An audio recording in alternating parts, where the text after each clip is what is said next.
I really liked it because, I was the kid that was beating the adults. So I really enjoyed it. It probably wasn't too good for them to lose to a kid. Download the AllStar app. Make your picks for UFC fights, challenge your friends, level up and win prizes. Link in description. Get it now. All right, Robbie Ring, man, undefeated, 23 years old, August 22nd, Contender Series. Have you been watching the first couple of weeks? Yeah, I've watched both episodes. Some good fighters on there. It looks like they're 10 for 10 for the winners winning contracts in the Contender Series. So hopefully we can keep that streak going. Definitely, definitely. It looks good for the fighters, right? You got to look at the first couple of weeks to see like what Dana White is doing and what he's looking for, right? Oh yeah, yeah. I'm constantly sitting there watching these fighters and see, if Dana White says he likes somebody, you better be kind of implementing from them. You're going to get your opportunity in a few weeks. Luis Panjuelo, what do you think of him and the style of fighting that he possesses? I really enjoy watching him fight. I think that he's definitely tough. He's as tough as they come. He can take a punch.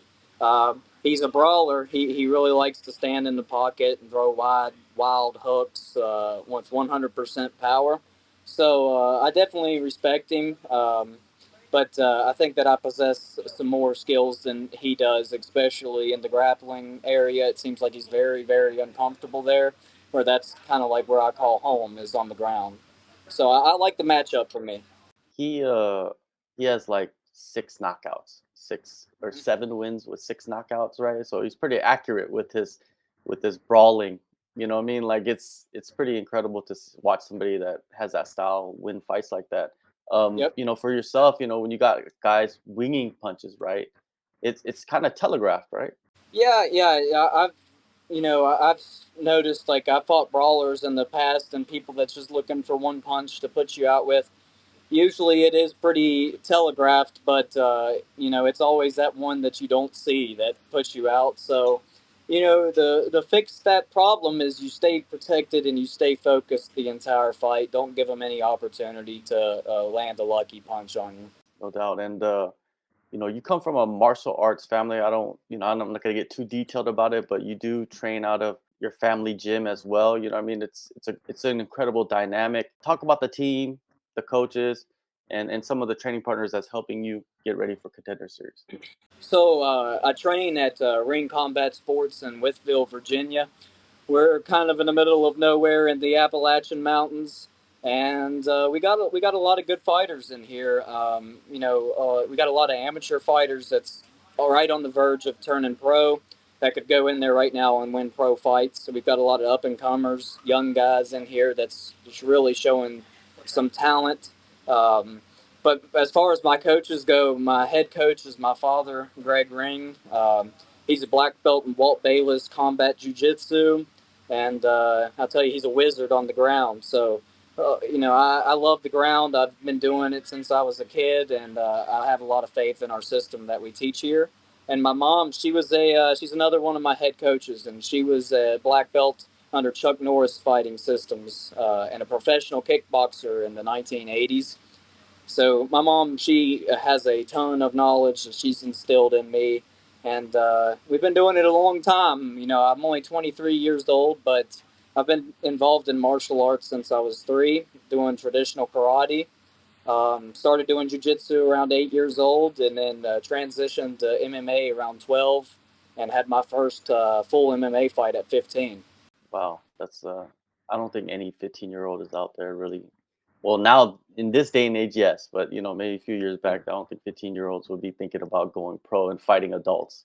Yeah, and most of all of my fights that I had before 18 was against people that were over 18. How was that fighting adults when you were a teenager? It was.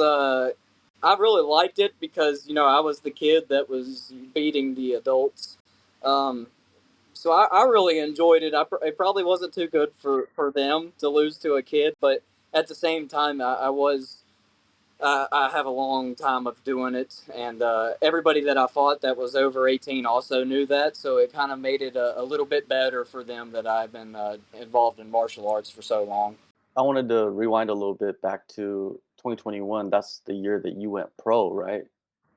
Were you Uh, expecting to go pro? Was it 2021? I think it was around 20. It was right after COVID, so either Yeah. 2020 or 2021. Did did COVID delay your pro debut? Actually, this is a story that I haven't really got the chance to tell. So my last couple of amateur fights, something was missing in my fight game, and it was definitely my mindset that I wasn't truly believing in myself, and I don't really know why. I was undefeated, and in my last two amateur fights, I went to decisions against guys that I should have went in there just smashed. But after COVID hit, came off of a win, but it wasn't a good win. It was a boring fight. I just grinded out a 5 round decision. And during COVID, I sat there and was like, what am I missing? I should be able to finish these guys, and it was my mind. I had to fix that. And so after COVID, I got into the gym and started working again, and I just woke up every day saying, I'm better than what I think that I am, and I'm gonna prove it in my next fight. So I didn't know that I was going to go pro after COVID, but where COVID kind of took so long and there was no fights going on, I was like, well, I've just lost a year that I could have had another amateur fight. I said, let's. I talked to my parents and I said, I want to go pro. I said, we've lost about 11 months of my fight career. Let's just go ahead and get the ball rolling. And ever since then, I haven't had a decision. Yeah, your first four fights finished in less than 40 seconds, all of them. It's like, were you in a hurry, or what was going on with those fights, man? Were you just like the competition wasn't at your level? I definitely think that my first two fights that the fighters that I fought kind of underestimated me when they accepted the fight, and I went out there and got the job done pretty early on them. But then, I started fighting stiffer competition, and it was still happening. I'm just constantly, when I'm fighting, I look for the finish. That's what fighting's all about, is going in there and winning by any way necessary, whether it's a knockout or a submission or a TKO. I'm constantly got my eyes open for ways to end the fight, and it just so happened to be early in some of them fights at the beginning of my pro career. Nothing better than finishing a fight early. You also bounced around a lot as well. You were at bantamweight, featherweight, even went up to lightweight. Which weight class is best for you? So I'm fighting Luis Panjuelo at 145 pounds, and I like fighting at 145 because it's not a super tough weight cut for me. I'm 5'9", and I'm not the biggest featherweight out there. I can definitely make bantamweight, but when the opportunity came to fight at featherweight for a chance at this UFC contract, I was like, if it's at featherweight, it's at featherweight.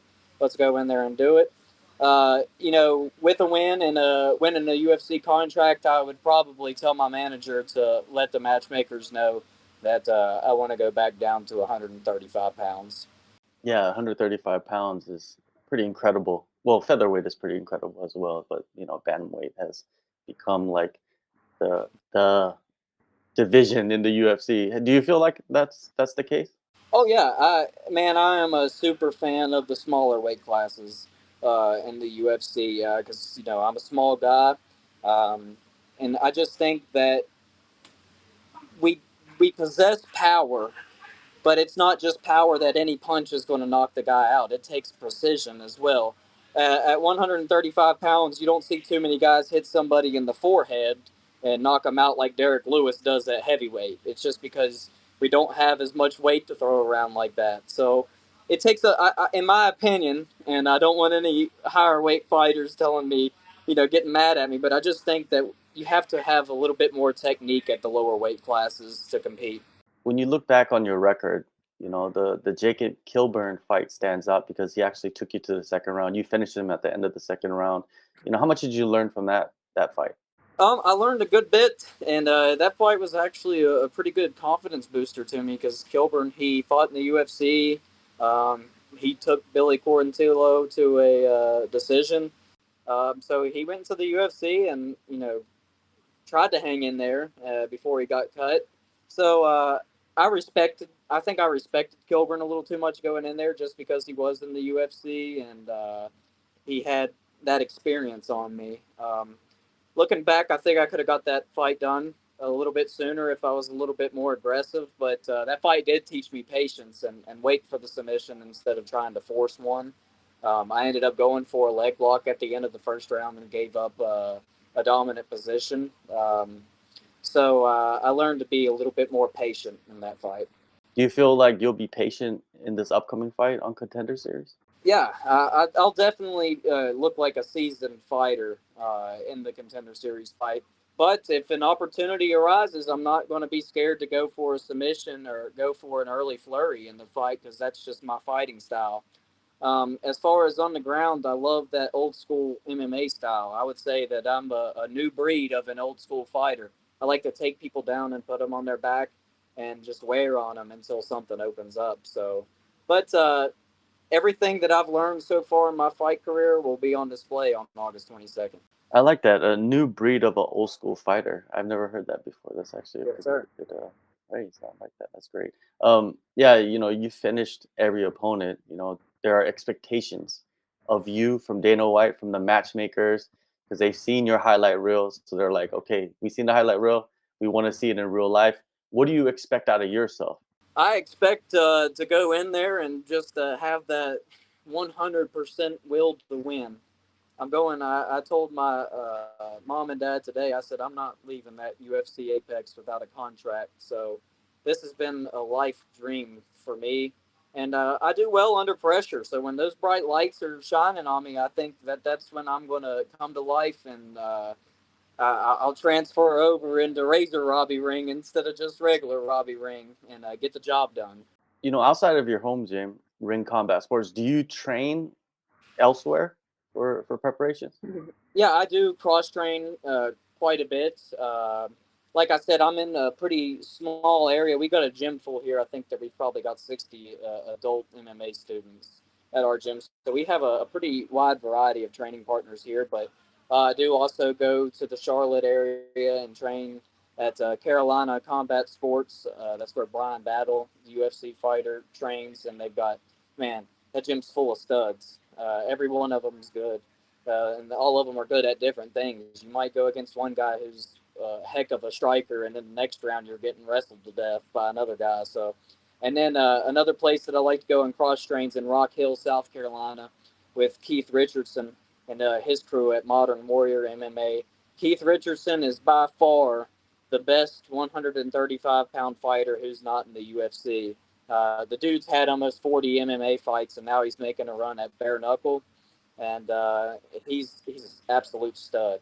I'm looking forward to it, man. August 22nd, Contender Series, UFC Apex. You get your opportunity. You're one of the best prospects. That's why you're getting the opportunity. Thank you, Robbie, for the time and all the best in the fight. I appreciate you. Thank you for having me on.